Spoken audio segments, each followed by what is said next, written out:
Today we're showing you a Ford 5600 tractor. It's a two-wheel drive tractor with a front end loader. Tractor has a new hour meter in it, as just showing just under 60 hours. The hours are not known, the total hours are not known on the tractor.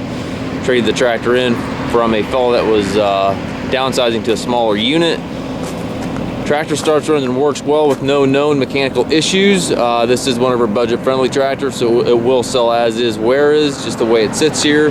If you'd like to come in, check the tractor out, certainly feel free to do so. The paint in the tractor is in decent shape. As you can see, certainly not new, but presentable yet.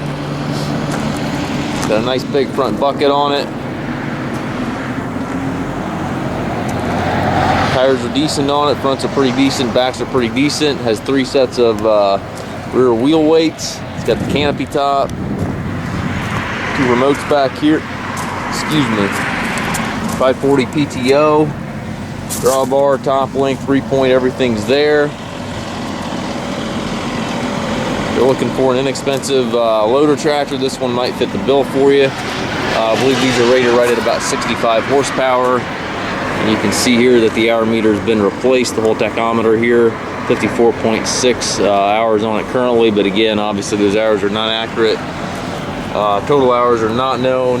You can see on the clutch pedal here, it doesn't have a lot of wear. Same with the brake pedals, those do have some wear, so the tractor certainly has some hours, just the exact hours are not known. If you have any questions regarding this tractor, please feel free to contact us at masttractor.com.